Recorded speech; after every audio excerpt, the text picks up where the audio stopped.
Hello friends, welcome to lifestyle and homeopathy and this is doctor Sakshi. तो दोस्तों, previous video में मैंने आपसे डिस्कस किया था गॉइटर के बारे में। क्या होता है गॉइटर, इसके सिम्टम्स, क्या लक्षण होते हैं और क्या कॉजेज़ मतलब क्या कारण आते हैं। आज मैं आपसे कुछ ऐसी होम्योपैथिक मेडिसिन के बारे में बात करूंगी। सिम्टम्स के अकॉर्डिंग ये मेडिसिन मैं आपके बताऊंगी और आपको हमेशा अपने सिम्टम्स के अकॉर्डिंग ही होम्योपैथी मेडिसिन को लेना है। तो सबसे पहली जो मेडिसिन है वो है आयोडम। आयोडम का सबसे इम्पॉर्टेंट और आप कह सकते हैं सबसे फर्स्ट फीचर ये है कि थायराइड जो है वो बढ़ जाएगा, हाइपर एक्टिव मतलब हाइपरथायरॉयडिज्म रहेगा। इसके साथ साथ जो मेटाबॉलिक एक्शंस या मेटाबॉलिक फंक्शंस हैं आपकी बॉडी के, वो भी एक्सकलरेट हो जाएंगे, बढ़ जाएंगे। Second is person losing weight. Person जो भी पर्सन है वो वेट लूज़ करना स्टार्ट कर देगा। एपेटाइट उसकी इंक्रीज़ रहेगी, एपेटाइट अच्छी लगेगी, भूख अच्छी है लेकिन खाना भी खा रहा है लेकिन बढ़ने की वजह उसका वेट जो है वो घट रहा है, मतलब बॉडी को जो है खाना लग नहीं पाता है, भूख ठीक लगती है। नेक्स्ट इसका फंक्शन है कि पर्सन को हमेशा ही गर्मी लगती है, हमेशा वो कहीं भी जाएगा तो वो कोल्ड एयर में रहना पसंद करेगा, उसको हमेशा कॉन्स्टेंटली गर्मी लगती है तो कॉन्स्टेंटली वो कोल्ड एयर की नीड में रहेगा। नेक्स्ट मेंटली अगर बात करें तो बहुत ज़्यादा नर्वस रहता है, रेस्टलेस रहता है, बेचैनी बहुत ज़्यादा उसे रहती है। इसके साथ साथ हर काम जल्दी में करना पसंद करता है। टैकीकार्डिया की शिकायत रहती है, मतलब कि जो पल्स रेट है वो जल्दी रैपिडली जो है वो चलती रहती है। उसके साथ साथ अगर कोई भी वुमेन, कोई भी लेडी है, उसे क्रॉनिक एमेनोरिया की शिकायत है, मतलब कि एब्सेंस ऑफ मेंसेस हैं, बहुत लंबे समय से चलते आ रहे हैं और उसके रहते रहते उन्हें गॉइटर की शिकायत है, तो आयोडम उस केसेस में बहुत अच्छा काम करती है। इसके साथ साथ अगर क्रॉनिक डायरिया भी है, ठीक है, बहुत लंबे समय तक आपको डायरिया की शिकायत चलती आ रही है, बहुत ज़्यादा वीकनेस है, आपकी आइज़ जो हैं वो ऐसा लग रहा है बाहर आ गई हैं, ठीक है, आँखों के नीचे काले घेरे आ गए हैं, और आपकी जो वॉइस है वो बहुत ज़्यादा होर्स हो गई है, ठीक है, भारी वॉइस हो गई है। गॉइटर की शिकायत में डीप वॉइस हो गई है, होर्स वॉइस हो गई है, उसमें भी आयोडम जो है बहुत अच्छा काम करती है। ये आपको लेनी कैसे है? आयोडम आपको 200 में लेनी है 2 टाइम। अगर आप इसको डाइल्यूशन की फॉर्म में ले रहे हैं तो 2 जो ड्रॉप्स हैं वो टंग डोज आपने लेनी है सुबह और शाम, और पिल्स की फॉर्म में ले रहे हैं तो आपको 5 गोली सुबह लेनी है और 5 गोली शाम को लेनी है। So moving to the next medicine is calcarea carb. Calcarea carb मैंने आपको बहुत सी बीमारियों में पहले भी डिस्कस की है। तो सबसे पहला और मेन फीचर इसका यही रहता है, पर्सन जो है वो फैट रहता है, फ्लैबी रहता है, ओबेस रहता है, ठीक है, गोज़ ऑन गेनिंग वेट, ठीक है, उसकी नॉर्मल एपिटाइट भी है अगर, तो वो वेट गेन कर लेता है। कहते हैं ना, अगर थोड़ा सा ही खाया वो ही लग गया, तो ऐसा कैलकेरिया का आपका पेशेंट होता है। इसके साथ साथ चिलीनेस रहती है विद इंटॉलरेंस टू कोल्ड, मतलब उसे बहुत ज़्यादा ठंड लगती है, वो ठंड जो है या ठंडा वेदर जो है वो बिल्कुल भी बर्दाश्त नहीं कर सकता है। उसके साथ साथ मेंटली और फिज़िकली टायर्डनेस रहती है, मतलब बहुत मेंटली तौर पे, शारीरिक और मानसिक और शारीरिक तौर दोनों पे ही जो है वो बहुत ज़्यादा टायर्डनेस रहती है, खुद को बहुत ज़्यादा वीक महसूस करता है। थायराइड ग्लैंड जो है एनलार्ज है लेकिन अंडर एक्टिव है, मतलब कि हाइपोथायरॉयडिज्म की शिकायत रहती है। यूजली ये जो पर्सन होते हैं क्रॉनिक कॉन्स्टिपेशन की इनकी शिकायत रहती है, बहुत लंबे समय से इन्हें कब्जे की शिकायत रहती है। उसके साथ साथ स्कैल्प रीजन पे उन्हें बहुत ज़्यादा स्वेटिंग होती है, बहुत ज़्यादा पसीना आता है।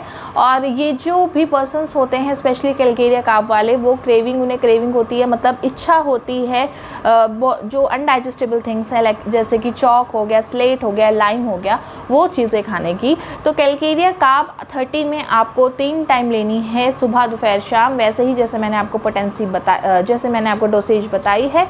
डाइल्यूशन फॉर्म में ले रहे हैं तो 2 से 3 ड्रॉप्स आपने टंग डोज लेनी है, और अगर आप पिल्स फॉर्म में ले रहे हैं तो 5-5 गोली आपको सुबह दोपहर शाम तीनों टाइम खाने से हमेशा याद रखें हाफ एन आवर पहले आपको ये दवाई लेनी है। So moving to next medicine, the next medicine is spongia. Spongia में क्या रहेगा, थायराइड ग्लैंड जो है बहुत ज़्यादा स्वेलो हो जाएगा, स्वोलन हो जाएगा, सूज जाएगा, इन्फ्लेम्ड हो जाएगा, रेडनेस हो जाएगी। इसके साथ साथ जो वो है एनलार्ज हो जाएगा, बढ़ जाएगा। इसमें क्या होगा, अगर आप कोई भी प्रेशर अप्लाई करते हैं, कोई चीज़ पीते हैं, swallow करते हैं या कोई चीज़ भी खाते हैं तो सीधा लगती है जाके, तो उसकी वजह से क्या है, पेन होता है, बहुत ज़्यादा दर्द होता है। स्पोंजिया में स्पेशली सफोकेटिव अटैक्स पड़ते हैं, स्पेशली नाइट्स में, ठीक है। मतलब कि ड्राई कफ रहेगा, स्पेशली स्पोंजिया का सिम्टम है, इसमें जो कफ रहता है वो बहुत ज़्यादा ड्राई रहता है, तो टिकलिंग से आपको खराश सी महसूस होगी, ड्राई सा कफ रहेगा और स्पेशली नाइट में ही आपको सफोकेटिव अटैक्स आएंगे। नेक्स्ट आपको स्पोंजिया 30 पोटेंसी में लेनी है 3 टाइम, वैसे ही जैसे मैंने आपको डोसेज बताई है। Next medicine is lycopodium 200। Lycopodium में स्पेशली अगर राइट साइड में आपको स्वेलिंग आ रही है, थायराइड ग्लैंड में राइट साइड स्वेलिंग है, राइट साइड पेन हो रहा है, स्वोलो करते समय आपको राइट साइड में दिक्कत आ रही है, तो लाइकोपोडियम बहुत अच्छी मेडिसिन है। इसमें पर्सन को हॉट थिंग्स चाहिए होती हैं, मतलब गरम गरम चीज़ें चाहिए होती हैं, गरम चीज़ों से उसको आराम मिलता है। एम्यूरेशन बाय हॉट फूड और हॉट ड्रिंक्स, ठीक है। तो खाने के लिए भी उसे गर्म चीज़ें चाहिए और पीने के लिए भी उसे गर्म चीज़ें चाहिए। ठंडी चीज़ों से उसकी जो कंडीशन है वो एग्रावेट हो जाती हैं और स्पेशली पर्सन को क्रेविंग होती है स्वीट्स की, कुछ मीठा खाने की। लाइकोपोडियम 200 भी आपको ऐसे लेनी है सुबह और शाम, जैसे मैंने बताई है। पिल्स की फॉर्म में ले रहे हैं तो 5-5 गोलियाँ लेनी है और डाइल्यूशन की फॉर्म में ले रहे हैं तो 2-2 ड्रॉप्स आपको टंग डोज लेनी है। Next medicine is lachesis. Lachesis जो है it is mainly left sided remedy. अगर आपको लेफ़्ट साइड में कहीं पे भी स्वेलिंग है, गोइटर के साथ थायराइड ग्लैंड में स्वेलिंग है, उसके साथ साथ पेन बहुत ज़्यादा हो रहा है, कुछ भी स्वॉलो कर रहे हैं, खा रहे हैं, पी रहे हैं, तब आपको दिक्कत हो रही है, प्रेशर अप्लाई करने से हो रही है। Lachesis mainly left sided remedy है। इसके साथ साथ लेकेसिस में जो पेशेंट है कांट वियर टाइट क्लोथ, अगर कुछ भी चीज़ उसने टाइट डाल ली है तो वो बर्दाश्त नहीं कर सकता बिल्कुल भी, ठीक है। अपनी बॉडी पे वो टाइट क्लोथिंग जो है बर्दाश्त नहीं करता है। मेंटली बहुत ज़्यादा सैड रहता है, उसे कोई किसी काम करने की इच्छा नहीं होती है। इसके साथ साथ does not want to mix up with others, ठीक है।